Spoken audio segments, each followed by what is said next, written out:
Halo Sobat Tempo, apa kabar Anda hari ini? Kita berjumpa lagi di program Cakap-Cakap, tentu saja bersama saya Dea Yujihan. Dan seperti biasa kita kehadiran narasumber yang super istimewa.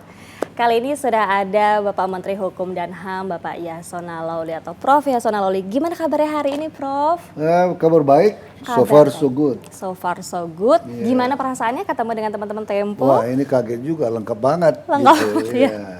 Okay. Anyway, terima kasih Jihan dan tim. Ya, sudah datang kemari, ya mencoba, ya cakap-cakap lah, berbincang-bincang tentang kehidupan atau tentang apa saja yang menjadi topik penting untuk kita bicarakan bersama.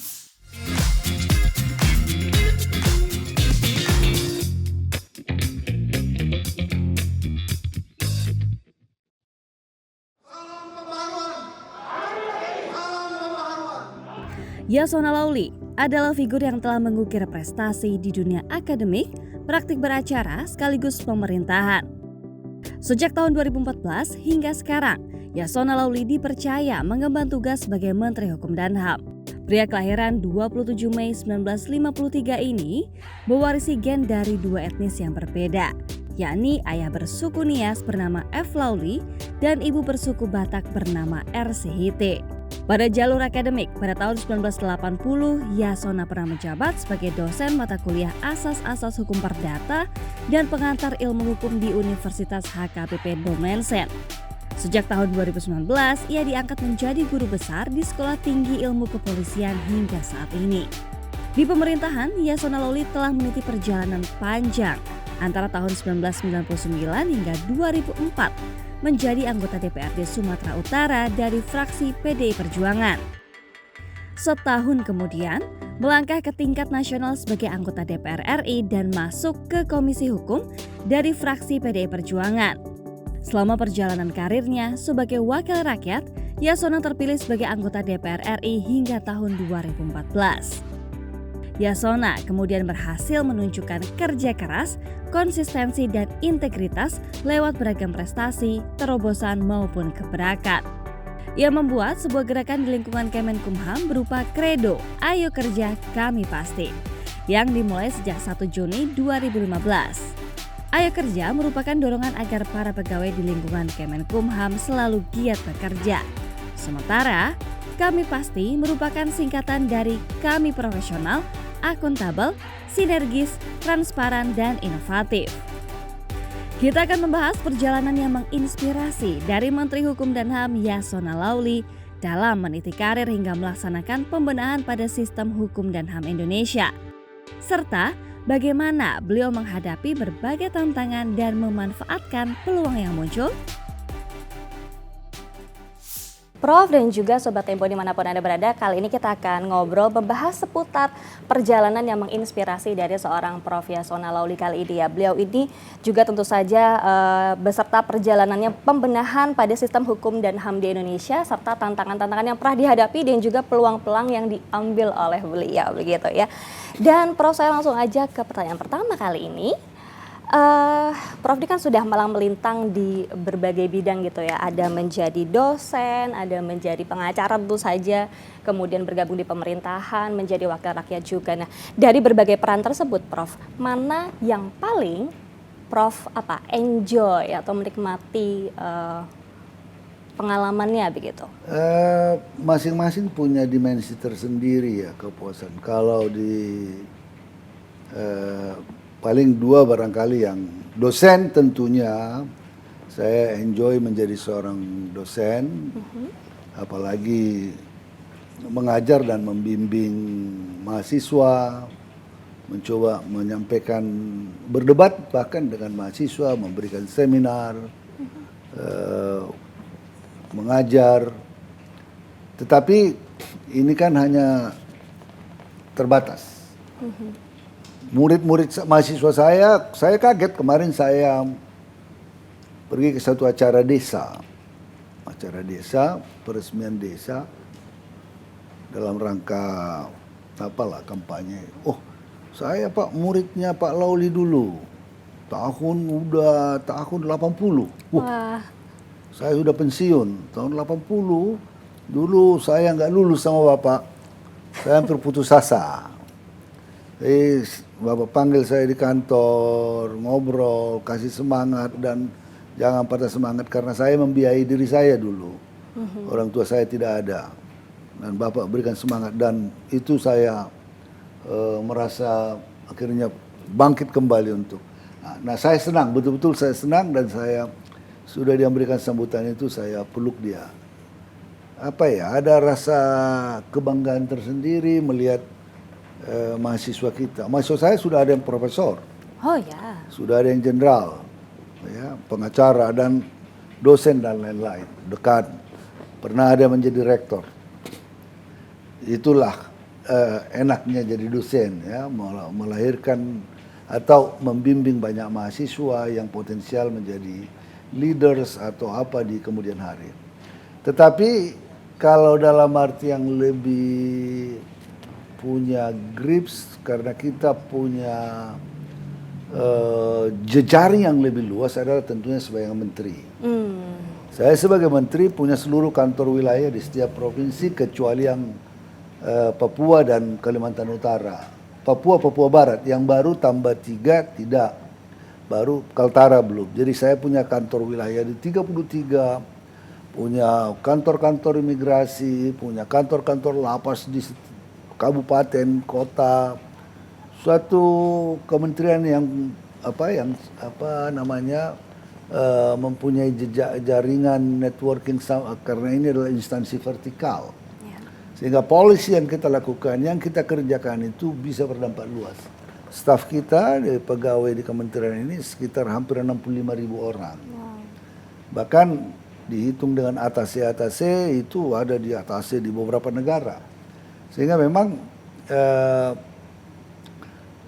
kita melakukan sesuatu itu karena sebagai eksekutif punya power to execute, melakukan pelayanan publik lebih baik, menata imigrasi supaya lebih baik, membuat lapas lebih baik, terlepas kita mengelola orang-orang bermasalah, bagaimana membuatnya lebih baik, membuat perundang-undangan. DPR juga kita buat perundang-undangan, tetapi saya sebagai eksekutif, apalagi sebagai Menteri Hukum dan HAM, saya mengkoordinasi seluruh kementerian tentang peraturan rencana undang-undang, rencana peraturan pemerintah, rencana peraturan undang-undang lainnya untuk dibahas bersama kementerian yang lain. Ini punya punya kenikmatan tersendiri Masing-masing. dalam artian dan tantangannya tersendiri. Kenikmatan itu datang dari bagaimana kita mengelola tantangan itu menjadi sesuatu yang gratifying karena hasilnya baik. Ya. Jadi ini yang saya kira dua hal yang perlu disampaikan. Menjadi DPR, dinamika politiknya beda tentunya. Bagaimana kita dengan fraksi-fraksi, dengan partai-partai politik deal. Tetapi sebagai menteri juga tidak terlepas dari situ. Saya boleh mengatakan secara jujur bahwa sangat bermanfaat bagi saya setelah menjadi anggota DPR 2 periode, pernah menjadi anggota DPRD provinsi 1 periode, terus menjadi menteri. Pengalaman itu menjadi sesuatu yang sangat membantu saya. Bekal begitu Bekal yang sangat baik buat saya karena saya sudah punya teman-teman dalam jejaring politik di DPR, sudah terbiasa dengan menghadapi DPR, berdialog dengan DPR. Jadi waktu saya jadi menteri dengan teman-teman di DPR lebih mudah berkomunikasi, saya langsung bisa paham, wah ini maksud kawan ini begini gitu. Jadi saya bisa tahu iramanya dalam perdebatan-perdebatan ataupun baik dalam mengkritisi kebijakan pemerintah maupun di dalam pembahasan undang-undang. Berarti setiap posisi tadi saling berkaitan. Saling gitu ya, berkaitan, saling komplementer kalau boleh saya katakan. Pengalaman ini makanya diperlukan pengalaman. Pengalaman itu nggak bohong. Rekam jejak itu nggak bohong. Sebelum saya ke DPR, saya menjadi dekan fakultas. Sebelum saya dekan fakultas, saya pembantu dekan fakultas. Pernah menjadi ketua jurusan perdata, pernah menjadi di kampus itu, pernah menjadi koordinator hubungan internasional. Jadi pengalaman yang kaya itu menjadi bekal saya.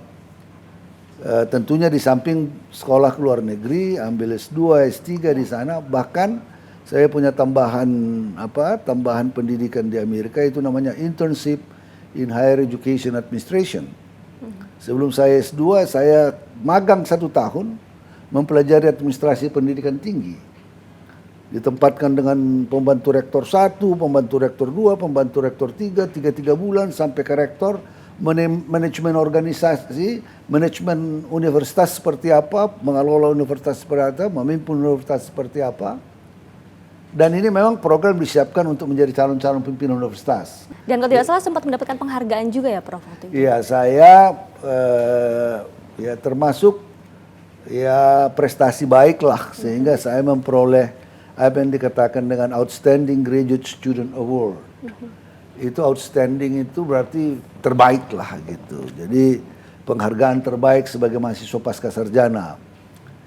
Nggak jelek-jelek lah. Nah, sekarang kita beralih ke dunia Prof yang menjadi seorang pengacara. Boleh dong share ke Sobat Tempo semuanya. Iya, kira-kira kasus pertama Prof yang dipegang waktu itu gini, apa?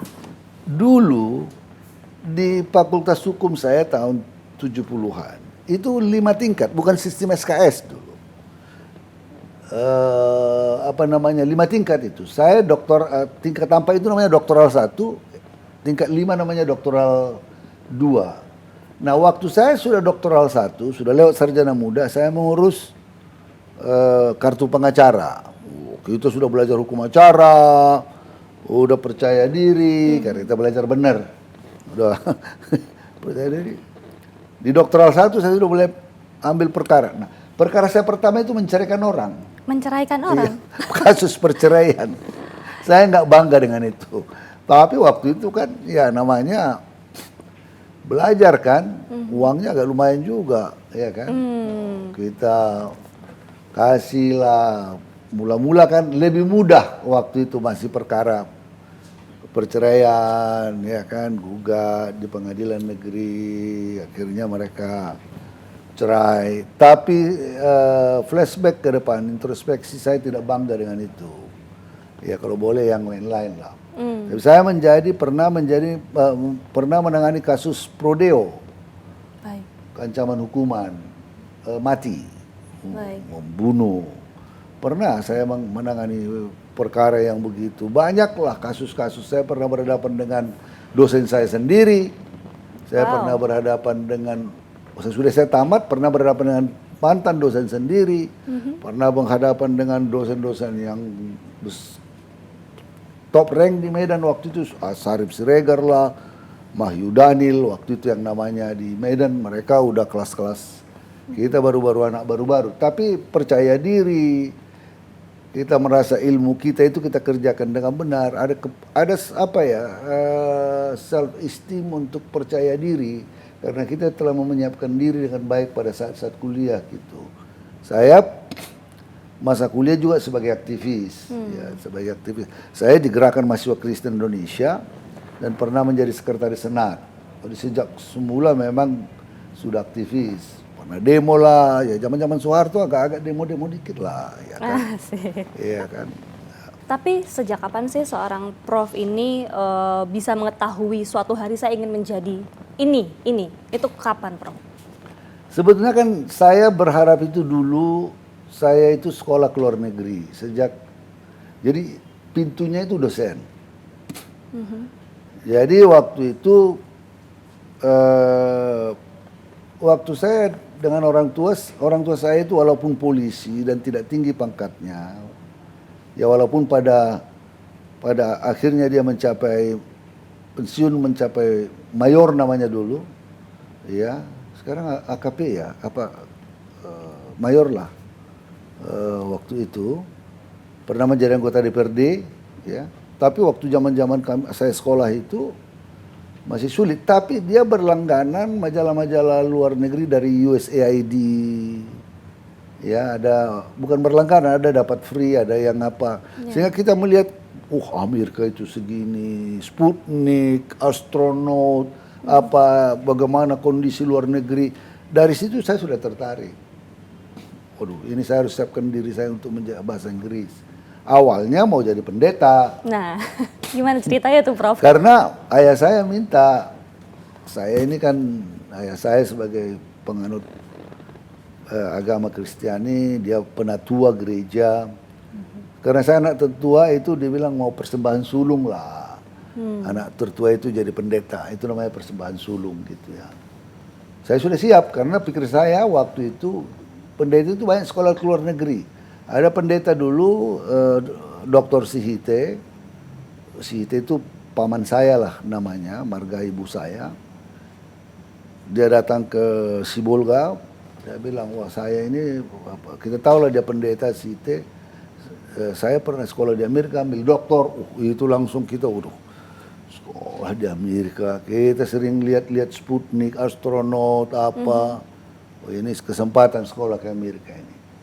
Jadi dia bilang kalau di pendeta itu kadang ada kesempatan sekolah ke luar negeri. Ayah saya bilang, motivasi saya gak benar supaya sekolah ke luar negeri. Tapi pendeta katanya, oh ya udahlah pendeta siap. Awalnya oke begitu, dengan itu ya. Begitu. Saya pergi ke Medan, ketemu abang sepupu saya bilang, nanti dek kamu kelas 3, saya sudah kelas 3 udah mau tamat. Dek kamu nanti kalau sudah mau tamat kuliah di mana? Mau pendeta bang? Saya bilang, aduh, belum banyak lauli yang jadi sarjana.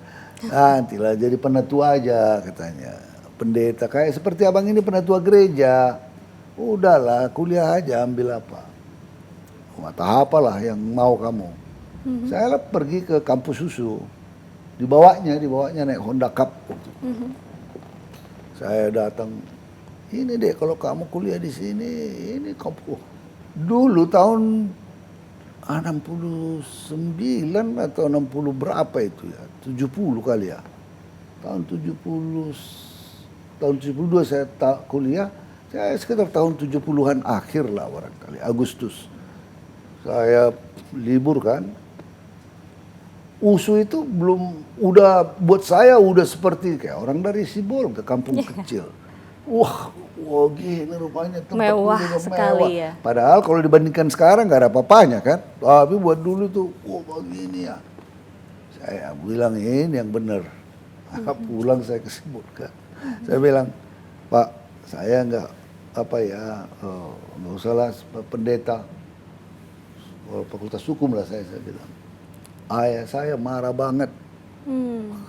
Dan akhirnya bisa menerima bagaimana Prof? Iya ibu saya yang bujuk-bujuk lah. Udahlah jangan dipaksa anak kalau memang itu yang keinginannya. Dia udah mau begini katanya. Ya kita nggak berani. Ayah saya keras loh orangnya. Nggak segan-segan gaplok. Tapi karena udah SMA agak berpikir juga dia. Tapi keras saya termasuk yang keras mendidik. Jadi akhirnya saya jadi fakultas hukum. Saya selalu sering mengutip ungkapan Bung Karno, gantungkan cita-citamu setinggi langit, kalaupun kamu jatuh, kamu akan jatuh di antara bintang-bintang. Jadi kalau kamu buat target jadi menteri, meleset dikit jadi dirjen, udah top itu kan. Luar biasa. Iya kan. Baik. Oke. Tetapi itu tadi harus disiapkan diri untuk prerequisite untuk mencapai itu semua harus kita ikuti. Kalau tidak berarti a dreamer saja, pemimpi. Buat cita-cita tinggi, tidur-tidur. Tapi tidak kerja keras. Tidak kerja keras, itu pemimpi. Itu selalu saya katakan ke staf-staf saya di sini. Baik. Prof, kita beralih ke cerita masa kecil Prof Lauli begitu ya. Ini saya mencatat bahwa Prof ini merupakan anak pertama dari 6 bersaudara begitu ya. Nah, bagaimana Prof Lauli ini kemudian memupuk jiwa kepemimpinan sebagai anak pertama, terus kemudian ada cerita juga katanya dulu sering ikut ayah untuk berjualan minyak goreng. Jadi kan namanya anak polisi ya. Dulu zaman-zaman dulu kan pendapatannya itu kan masih kecil sekali. Jadi ayah saya itu untuk menambah penghasilan, dia termasuk orang yang penatua di gereja, boleh kita katakan lurus lah. Jadi dia mencari tambahan penghasilan itu jualan minyak goreng. Kami kan orang Nias. Jadi dia beli nanti minyak goreng di Nias, ada tadi ayahnya abang yang saya katakan di Medan itu, sepupu dia dia pengusaha di Nias. Jadi ayah saya pesan ke Nias nanti kirim pakai bot kaleng. Kebetulan polisi dia. Jadi suruhnya lah kapal-kapal itu bawa titipkan kaleng-kaleng ini di situ dulu katanya kan. Nanti pulang dititip lagi di kapal mau datang ke Sibolga. Itu awalnya hanya beberapa kaleng, lama-lama di apa itu kalau di Medan dikatakan toko-toko kelontong, bukan toko kelontong apa, kresek apa jualan orang itu. Ya jadi satu kaleng minyak di sini, satu kaleng lama-lama bisa sampai berapa puluh kaleng sekali datang. Nah dari situ mulai. Jadi kan mau ngambil kaleng kosong, kami pergilah naik sepeda, bawa kaleng, saya bisa kiri kanan 2 kaleng sini bawa. Karena dia minyak goreng kadang dicuci dulu. Karena ada lengket-lengket di bawah, karena minyak kelapa itu. Bersihkan dulu. Belum ada apa namanya air pump. Kita masih ada sumur bersihkan dulu. Baru bawa ke pelabuhan. Kita dibonceng gini kan, bawa. Itu apa ya? Mengajarkan spirit untuk hidup, untuk berjuang, ya, berjuang, dan itu jalur yang benar, kerja keras. Dari situ saya lihat ayah saya mengumpul uang, kami akhirnya bisa membeli rumah, berdagang. Dari jualan itu dia bisa mengirimkan, sesudah dapat modal besar dia kemudian udah banyak lah, udah mulai maju berapa tahun. Sudah itu dia mulai main di laut, ngirim orang cari kayu untuk tempat bagan ikan, kayu nibung. Oh, di situ dia mulai. Jadi dia betul-betul berjuang menafkahi kami itu dari kerja keras di samping tugas resminya. Nah itu buat saya pengajaran nilai bahwa segala sesuatu itu memang harus dikerjakan dengan kerja keras.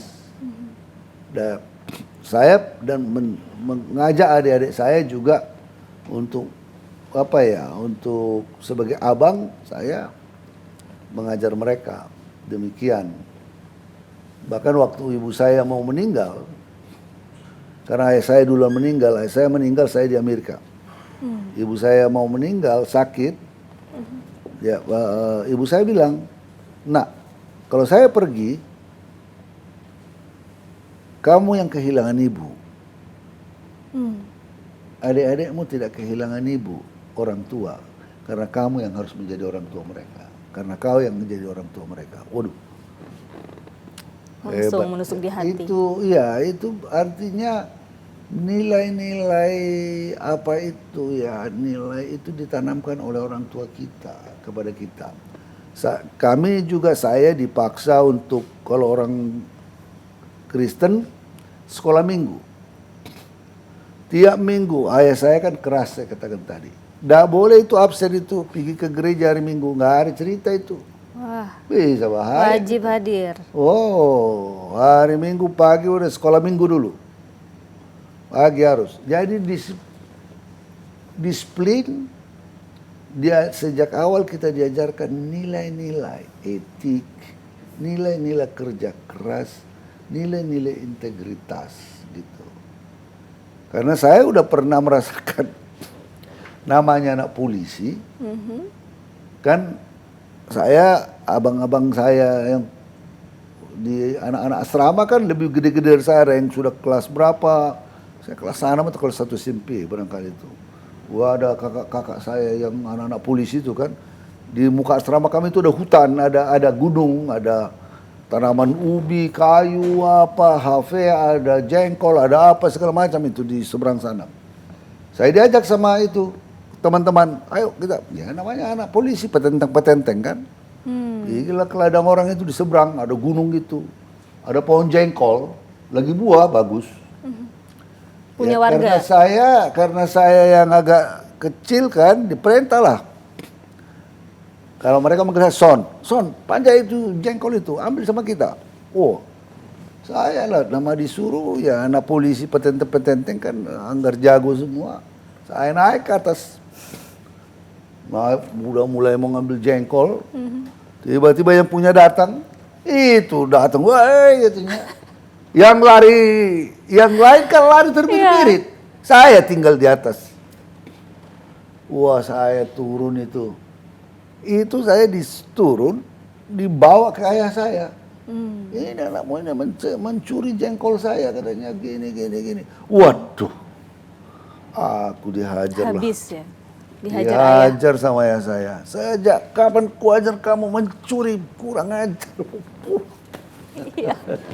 Baik. Prof tadi sudah cerita soal perjalanan, perjuangan dan segala macam. Mungkin Prof ada tips begitu yang bisa disampaikan ke teman-teman muda, Sobat Tempo semuanya supaya bahwa ketika kita ingin mencapai sesuatu itu kita tidak mengambil jalan yang instan, bahwa kerja keras itu harus dilakukan. Jadi seperti saya katakan tadi, experience is the good teacher. Pengalaman adalah guru yang terbaik. Memegang pekerjaan sesuatu itu kita harus punya pengalaman yang baik, tidak instan.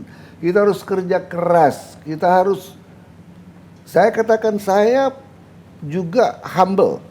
Saya dalam menambah keuangan saya, karena saya bawa anak saya 3 orang ke Amerika sebelum lahir yang 1. Saya ngoran. Saya pernah pembantu dekan, pernah dosen, pernah pengacara. Tapi saya ngoran. So what? Itu kan halal. Lumayan uangnya. Ada juga orang yang gengsi kan.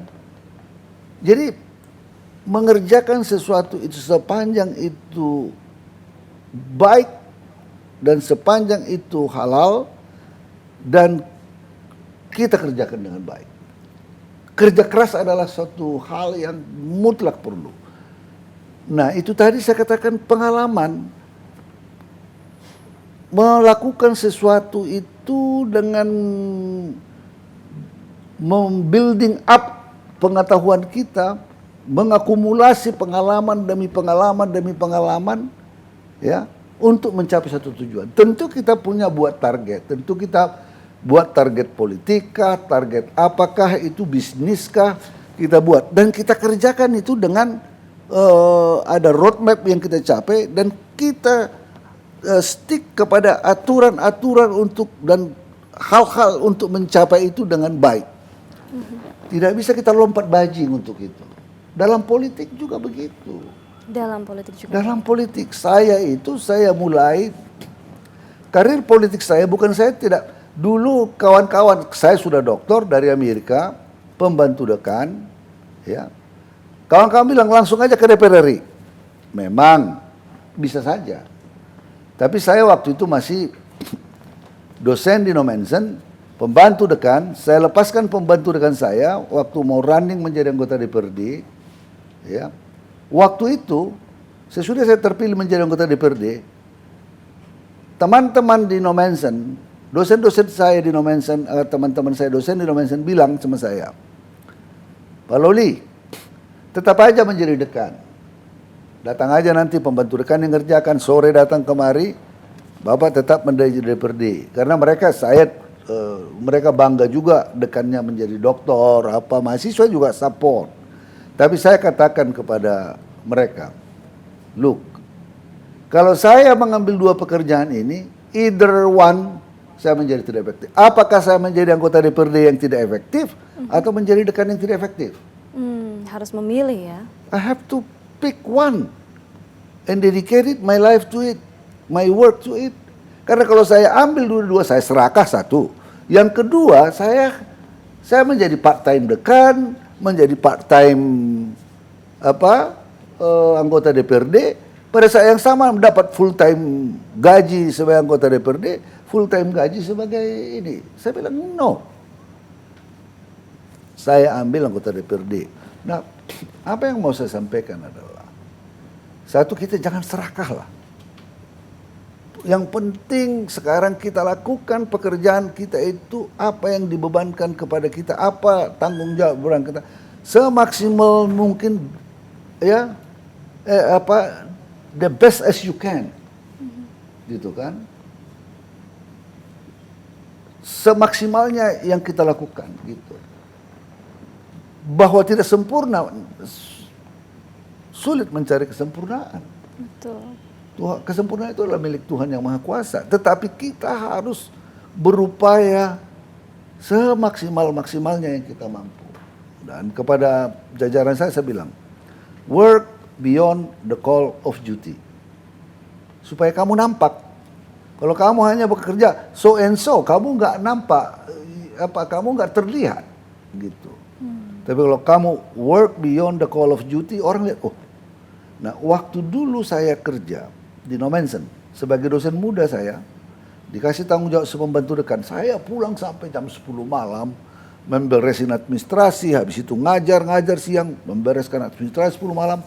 Kadang-kadang rektor saya, Prof. Mudi, lewat, kamu belum pulang? Saya, Pak, masih kerja, Pak. Ini ada administrasi pendidik, kan kita kan baru bangun fakultas baru, banyak syarat-syarat apa ini. Saya beresin dulu. Dia lihat, ini anak bisa juga ini kerjanya. Dedikasinya ya. Waktu ada kesempatan ke luar negeri, ya, memang waktu itu karena saya sudah menikah, adalah dosen yang belum menikah dikirim. Persoalan dia waktu itu datang sponsor dari luar negeri. Memang waktu itu kan internship in higher education tidak memerlukan TOEFL. Dia hanya bisa bahasa Inggris. Sponsor datang, diajak bicara. Orang ini udah keluar visa sama dia. Dia datang bulan 5, berangkat bulan 8. At the end mulai summer supaya nanti spring semester, fall semester dia bisa masuk magang. Datang sponsor dari Amerika, Dr. Niederfer, diwawancara. Ini dosen yang yang mau dikirim ke Amerika ini. Wawancara, karena waktu itu kita disuruh untuk belajar terus, karena dia belum hanya kesempatan untuk magang, biarlah dia duluan. Sponsornya bilang, aduh ini nggak bisa, walaupun nggak pakai TOEFL, belum bisa, ini bahasa Inggrisnya masih kurang sempurna, kurang baik. Nanti bagaimana berkomunikasi di sana, rapat apa segala macam. Kamu punya kandidat yang lain? Langsung rektor bilang, I have one. Saya dipanggil sama rektor bilang, Lauli kamu datang kemari. Kamu mau ke Amerika sekolah? Kaget gua. Dreams comes true. Iya, dreams comes true. Saya bilang saya harus tanya keluarga saya. Tetapi yang pasti saya tahu, saya siap. Tapi saya bilang saya akan bilang sama istri saya dulu. Terus saya diwawancara sama sponsor bahasa Inggris. Ya orang saya tiap hari bicara bahasa Inggris sama dosen. Dan saya sudah mempersiapkan diri saya jauh-jauh sebelumnya. Dengan dekan saya selalu berkomunikasi. Oh, dia bilang, this is it. Saya sekolah. Dulu dia bilang, ini habis magang kamu S2 pulang dulu. Beasiswanya S2 aja. Ya udah, oke, saya bilang. Dia bilang sama istri saya, ini kesempatan. Nah, satu lagi. Jangan pernah lepaskan selagi ada kesempatan. Sulit kadang-kadang kesempatan kedua. When you have a chance, just grab it. Don't let it loose. Iya kan? Kesempatan kadang-kadang tidak datang lagi. Ambil. Pas saya S2, seharusnya hanya cukup S2, saya pulang.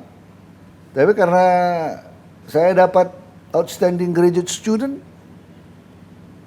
sebaik saya dapat outstanding graduate student, itu dibuat di kampus loh, dibuat acara khusus kepada mahasiswa-mahasiswa dari departemen-departemen yang berprestasi. Buat kita undang keluarga, dipanggil satu-satu ke depan. Bangga banget kita kan dapat. Udah, langsung saya kirim sama rektor saya. Pak Rektor, saya dapat penghargaan ini outstanding graduate student, ini bla bla bla bla. Demikian laporan prestasi saya bagus begini-gini. Datang surat 2 minggu, 3 minggu kemudian itu lanjutkan S3. Wah, baik. Oke, Prof, tadi ceritanya menarik sekali begitu ya soal perjuangan tadi. Nah, sekarang kita beranjak ke persoalan penegakan hukum di tanah air begitu. Kalau menurut Prof. Lauli, seperti apa kondisinya sekarang? Ini kan banyak kasus-kasus yang membuat belakangan ini menjadi concern. Bahwa ada penegakan hukum kita yang masih perlu diperbaiki. Baik di tataran kepolisian. Saya lihat kejaksaan belakangan ini dalam penegakan hukum bagus. Ya, kejaksaan oke. KPK menjadi tercederai ya karena peristiwa yang terakhir ini. Ya. Kita lihat juga ada kasus-kasus di kepolisian, pernah terjadi kasus Verdi Sambo, kasus-kasus banyak hal di petugas pajak, ada kasus-kasus. Memang masih perlu penataan yang baik ya. Masih perlu kesungguhan dari penegakan hukum kita tidak diskriminatif ya. Dan juga tentunya ya penegakan hukum itu harus benar-benar dijalankan sesuai ketentuan-ketentuan acara, ketentuan-ketentuan hukum yang berlaku. Sering banyak keluhan, tapi overall saya boleh katakan tidak terlalu jelek banget, tidak jelek banget. Ya, masih perlu perbaikan-perbaikan untuk peningkatan, termasuk peningkatan kepatuhan masyarakat. Ya, untuk karena itu nggak bisa berdua hal. Jadi peningkatan kesadaran hukum masyarakat juga harus diikuti dengan penegakan rule of law-nya. Ya. Masyarakat juga perlu terus didorong untuk menaati ketentuan-ketentuan hukum, meningkatkan kesadaran hukum masyarakat dalam mematuhi ketentuan-ketentuan hukum yang berlaku, dalam berlalu lintas, dalam banyak hal. Ya. Supaya apa? Supaya hukum dan masyarakat itu menjadi lebih tertib, bisa kita prediksi ya dengan baik dalam kalau ini kasus seperti ini begini hukumannya. Ini kadang-kadang jomplang, kadang-kadang buat kasus yang sana hukumannya lebih rendah, kasus yang sana yang mirip-mirip lebih tinggi. Jadi itu orang merasakan kadang-kadang ketidakadilan itu dalam masyarakat. Ya, jadi masih banyak PR kita tentang penegakan hukum. Kalau aturan-aturan hukum oke, ada yang tumpang tindih. Tapi ketentuan-ketentuan hukum yang ada pada saat ini sebenarnya sudah cukup. Ya, cukup dalam artian sudah relatif cukup. Ya, yang perlu adalah bagaimana law enforcement-nya. Itu saja. Baik, jadi butuh semua pihak untuk bersama-sama ya. Tidak hanya pemerintah tapi juga masyarakat. Iya, masyarakatnya, pemerintahnya, aparat penegak pihaknya, aparat penegak hukumnya, masyarakatnya, ya perlu. Termasuk pengadilan, tentunya begitu. Tidak bisa hanya satu pihak saja. Baik, Prof. Dari perjalanan panjang yang sudah dilalui, memimpin banyak sekali institusi dan segala macam. Sebetulnya apa makna leadership atau makna kepemimpinan bagi seorang Yasona Laoly? Jadi saya selalu mengutip dan di salah satu HP saya kutip satu kutipan dari mantan Presiden Kenya, Kibaki. Dia mengatakan, leadership is a privilege to better the lives of people. It is not an opportunity to satisfy personal greed. Dia bilang bahwa kepemimpinan itu adalah